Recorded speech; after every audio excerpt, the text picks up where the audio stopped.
नमस्कार। बहुत स्वागत है आप सभी दर्शकों का कर्क राशि के लिए मार्च 2025 के राशिफल के इस वीडियो में। फरवरी का महीना समाप्त होने जा रहा है और मार्च 2025 आपके जीवन में नई खुशियां, नए सपने, नया सवेरा लेकर आ रहा है। मार्च का महीना एक ऐसा महीना होने जा रहा है जिसे आप लंबे समय तक याद रखेंगे, क्योंकि मार्च में आपकी गोचर कुंडली में चतुर्ग्रही योग बन रहा है। चतुर्ग्रही योग अत्यंत दुर्लभ योग है जो आपकी कुंडली में तब बनता है जब 4 ग्रह एक ही राशि में गोचर करते हैं। ये योग आपकी कुंडली में पूरे 1 माह के लिए बनने जा रहा है, 14 मार्च से 14 अप्रैल तक। ये योग ऐसा योग है जो अगर आपकी जन्म कुंडली में बन जाए और किसी शुभ भाव में बन जाए तो ये योग आपको जिस भाव में बने उस भाव को तो मजबूत करता ही है, उस भाव में गोचर कर रहे ग्रह जिन भाव के स्वामी हैं उन भावों को भी बल मिलता है और उन भावों से संबंधित फल आपको जीवन भर मिलते रहते हैं।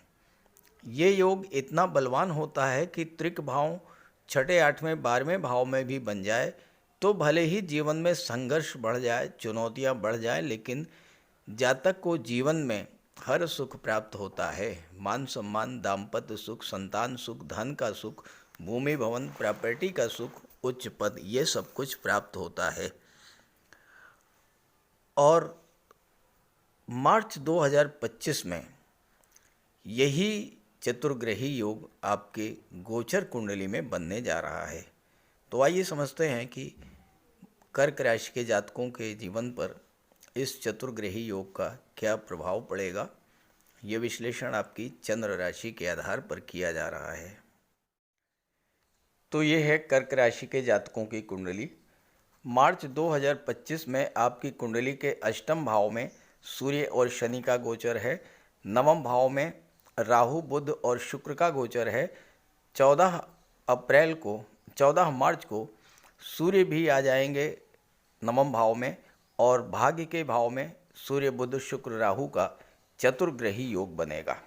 गुरु आपके एकादश भाव में है, मंगल विदेश भाव में है और केतु तीसरे भाव में गोचर कर रहे हैं।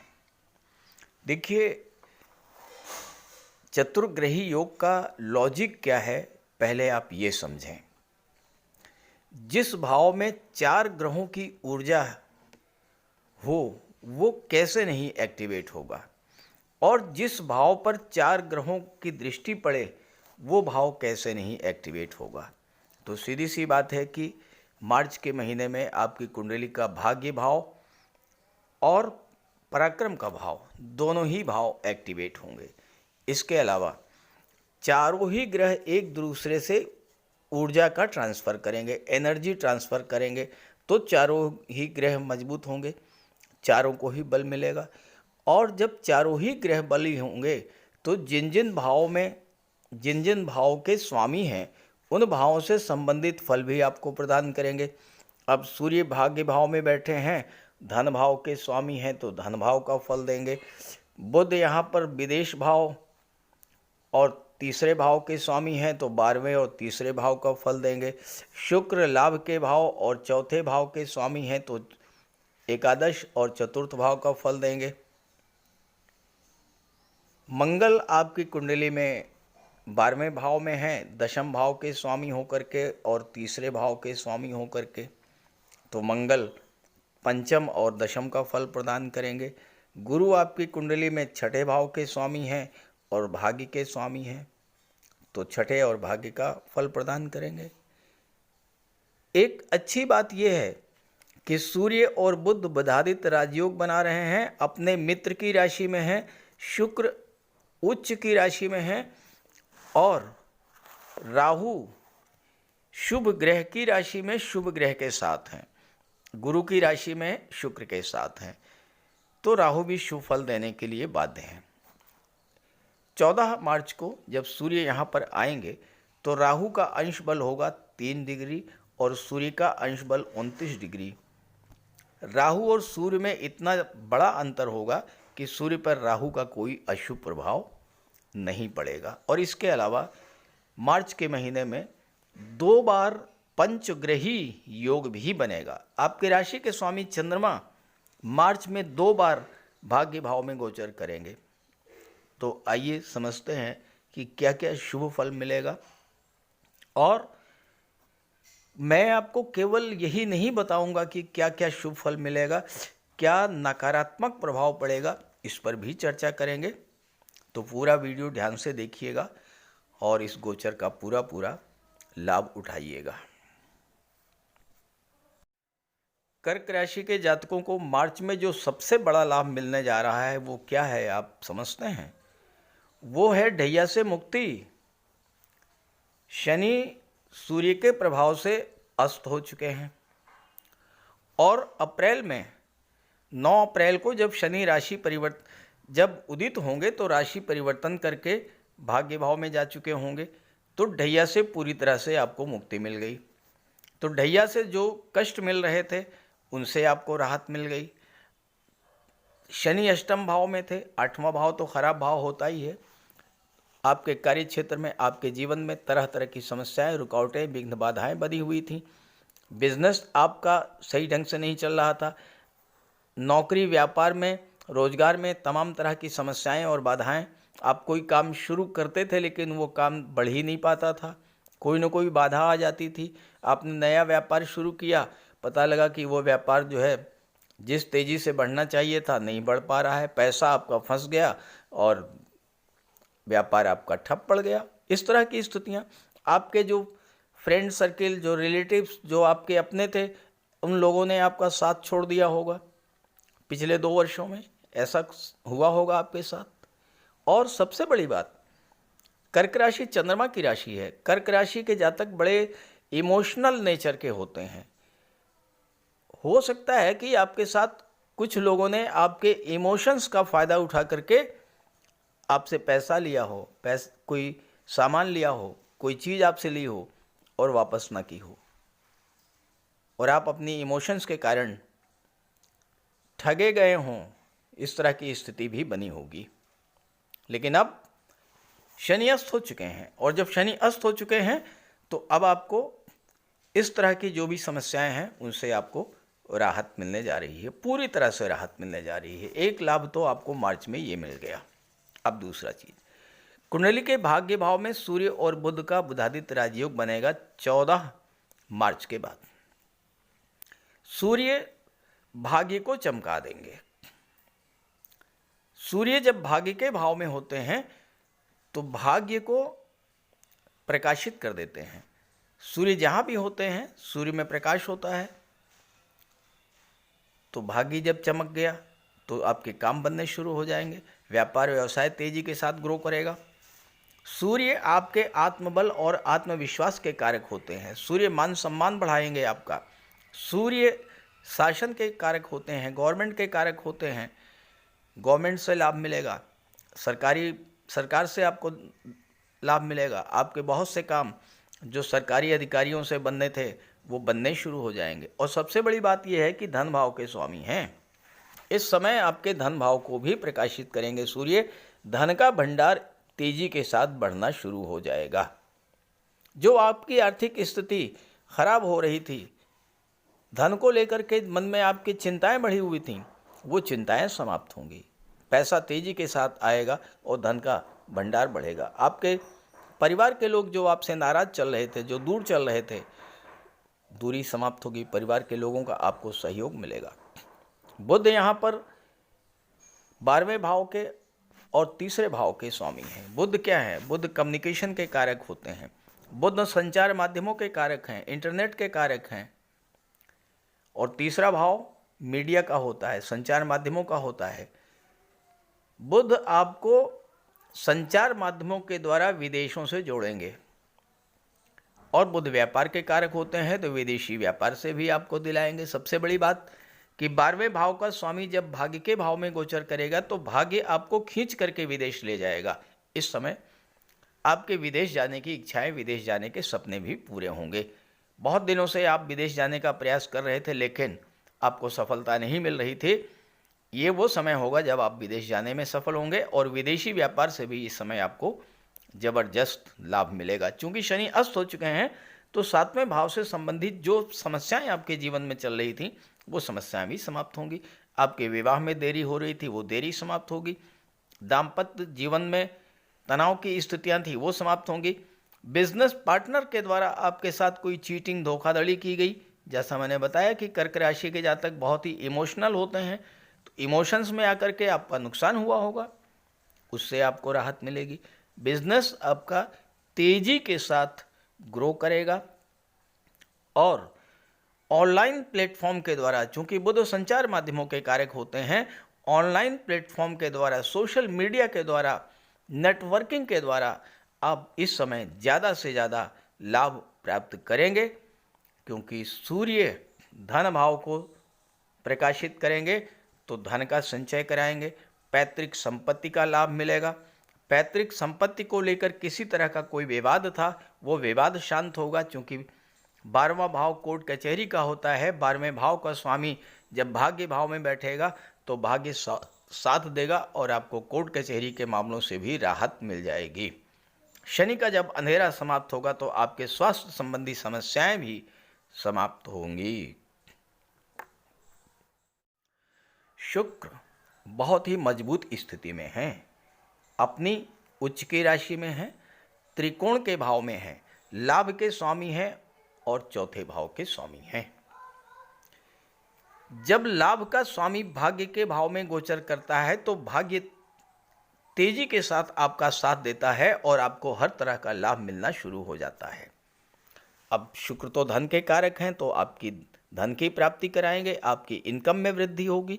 शुक्र सुख सुविधा लग्जरी और कंफर्ट के कारक हैं और चौथे भाव के स्वामी हैं जो कि सुखों का भाव है। शुक्र यहाँ पर केंद्र त्रिकोण राजयोग भी बना रहे हैं, एक केंद्र के स्वामी होकर के त्रिकोण के भाव में गोचर कर रहे हैं, तो इस समय आपके घर में भौतिक सुख सुविधाओं की वृद्धि करेंगे। घर का वातावरण बिल्कुल शांत रहेगा, घर का माहौल बहुत अच्छा हो जाएगा, परिवार के लोगों का सहयोग मिलेगा, माता का स्वास्थ्य बहुत अच्छा हो जाएगा और साथ ही साथ जो लोग राजनीति में हैं उनको पॉलिटिकल सपोर्ट मिलेगा।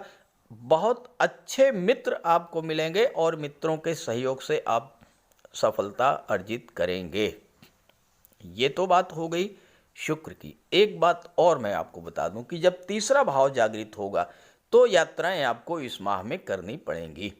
यात्राएं होंगी, लंबी दूरी की यात्राएं भी होंगी, विदेश यात्राएं भी होंगी, हवाई यात्राएं भी होंगी और छोटी और व्यापारिक यात्राएं भी होंगी। अपने किसी ऑफिशियल टूर पे आप जा सकते हैं, किसी व्यापारिक यात्रा पर आप जा सकते हैं। और शुक्र तो कंफर्ट और लग्जरी के कारक हैं, सुखों के कारक हैं, तो आप अपने परिवार के साथ किसी पिकनिक स्पॉट पर या किसी टूरिस्ट प्लेस पर भी जा सकते हैं, किसी धार्मिक यात्रा पर भी जा सकते हैं, किसी तीर्थ यात्रा पर भी जा सकते हैं। इस तरह का योग शुक्र बना रहे हैं, केतु बना रहे हैं, क्योंकि केतु जब भी तीसरे भाव में होते हैं तो यात्राएं बहुत कराते हैं और यात्राएं आपकी होंगी, आप नोट करके रख लीजिए, यात्राएं आपको करनी पड़ेंगी। अब जैसा मैंने शुरू में कहा कि सब कुछ अच्छा अच्छा ही हो ऐसा तो नहीं है, सब कुछ मीठा ही हो ऐसा तो नहीं है, कुछ कड़वा भी है, तो कुछ कटु सत्य भी मैं आपको बताने जा रहा हूँ। इस चतुर्ग्रही योग का कुछ अशुभ प्रभाव भी आप पर पड़ेगा, उसे भी समझ लें और उससे सावधान रहें। देखिए सूर्य क्या है, सूर्य राजा हैं। सूर्य आपके ईगो और अहंकार को शो करते हैं।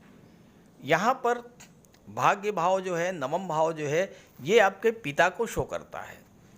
तो पिता के साथ किसी बात को लेकर विवाद हो सकता है या फिर पिता का स्वास्थ्य खराब हो सकता है, क्योंकि यहाँ पर राहु बैठे हैं। राहु और बुध हैं। राहु क्या है, राहु अनऑर्थोडॉक्सी को शो करते हैं, यानी परंपरा से, लीक से हट करके कुछ सोचना, कुछ नया करना, ये राहु का स्वभाव होता है। बुध आपकी बुद्धि को शो करते हैं। नवम भाव जो होता है धर्म अध्यात्म का होता है। इस समय क्या होगा कि राहु और बुध का जो संयुक्त प्रभाव है ये आपको धर्म अध्यात्म से दूर ले जा सकता है। जो पुरानी परंपराएं हैं, धर्म अध्यात्म को लेकर जो पुरानी सोच है उसको लेकर आपके मन में एक भ्रम पैदा हो सकता है, एक शंका पैदा हो सकती है, क्योंकि राहु जो है ये धर्म अध्यात्म में विश्वास नहीं करता है। लेकिन ध्यान रहे, एक बहुत अच्छी रेमेडी भी है कि नवम भाव में राहु है, अगर आपने एक बार भी गंगा स्नान कर लिया तो राहु का बहुत बड़ा शुभ फल आपको मिलना शुरू हो जाएगा। तो यहाँ पर आप दिखावे के लिए भले धर्म अध्यात्म में आस्था रखें, लेकिन अंदर से आपके अंदर एक भ्रम की स्थिति बनेगी, जो पुरानी परंपराएं हैं उसको तोड़ने का मन करेगा, इस तरह की स्थितियां बनेंगी। तो इस बात को लेकर के थोड़ा सा सावधान रहिएगा। बुध आपके अंदर तर्क वितर्क करने की स्थिति पैदा करेंगे, धर्म को लेकर, अध्यात्म को लेकर के, परंपराओं को लेकर के आपके मन में तमाम तरह के प्रश्न पैदा होंगे। तो थोड़ा सा सावधान रह करके चलिएगा, कोई ऐसा कार्य मत कीजिएगा जो कि धर्म आस्था को या नैतिकता को प्रभावित करे। राहु और बुध की युति यहाँ पर है, तो राहु आपको छल प्रपंच की मानसिकता आपके अंदर डेवलप कर सकते हैं, धोखाधड़ी और कपट की भावना आपके अंदर डेवलप कर सकते हैं। तो क्योंकि राहु क्या है, राहु का स्वभाव होता है कि एन केन प्रकारेण जो भी है, जो पाना चाहते हैं उसे प्राप्त कर लेना। राहु डीप अटैचमेंट पैदा करते हैं, गहरा लगाव पैदा करते हैं। तो जिन जिन चीज़ों की इच्छा है उसे प्राप्त करने की प्रबल इच्छा राहु पैदा करेंगे। और राहु नैतिक अनैतिक कुछ नहीं देखते हैं, तो इस चीज़ को लेकर के सावधान रहना पड़ेगा। राहु की बुद्धि, राहु और बुध की युति है, आपसे कोई गलत निर्णय करा सकती है, आपके अंदर धोखाधड़ी की प्रवृत्ति डेवलप कर सकती है। इस चीज़ को लेकर के थोड़ा सा आपको सावधान रहना पड़ेगा। साथ ही साथ वैवाहिक जीवन में और लव रिलेशंस में भी कुछ समस्याएं पैदा कर सकते हैं। शुक्र राहु की जो युति बन रही है, ये युति जो है ये प्रेम संबंधों में धोखा की स्थिति पैदा कर सकती है, या फिर अनैतिक संबंध, illegal relations, extra marital affairs ये डेवलप हो सकते हैं। इन चीज़ों से आपको सावधान रहना पड़ेगा। अगर आपने इन बातों पर गौर किया तो कोई समस्या नहीं उत्पन्न होगी। अब मैंने जैसा शुरू में कहा कि 4 दिन ऐसे होंगे जब चंद्रमा भी यहाँ होंगे और पंचग्रही योग बनेगा। आइए उसको समझते हैं। देखिए, मार्च के महीने में चंद्रमा जो आपके राशि के स्वामी हैं 2 बार मीन राशि में आएंगे भाग्य के भाव में, और वो जो 2 दिन हैं वो आपके लिए बेहद महत्वपूर्ण होंगे। 1 मार्च 5:57 प्रातः से लेकर के और 3 मार्च प्रातः 6:38, ये दो दिन हैं। ये जो 48 घंटे हैं इनमें चंद्रमा आपकी कुंडली के भाग्य भाव में रहेंगे और यहाँ पर पंचग्रही योग बनेगा। हालांकि 1-3 से 3-3 के बीच में सूर्य नहीं रहेंगे तो चतुर्ग्रही योग बनेगा। नेक्स्ट 28 मार्च को शाम 4:47 पर पुनः चंद्रमा भाग्य भाव में आ जाएंगे और 30 मार्च शाम 4:34 तक भाग्य भाव में रहेंगे। तो ये जो 4 दिन हैं ये आपके लिए बेहद महत्वपूर्ण है। इस 4 दिनों का पूरा लाभ उठाइएगा। ज़्यादा से ज़्यादा लाभ मिले तो आप भगवान भोले शंकर की आराधना जरूर कीजिएगा। इस महीने में आपकी राशि के स्वामी 2 बार भाग्य भाव में गोचर करने जा रहे हैं। आपके लिए समय बहुत अच्छा है, इस गोचर का लाभ उठाइए। जो सावधानियां बताई हैं उसको पालन कीजिए, भगवान भोले शंकर की आराधना कीजिए और ये वीडियो, ये जानकारी अपने साथियों मित्रों को भी ज़रूर शेयर कीजिए। नमस्कार।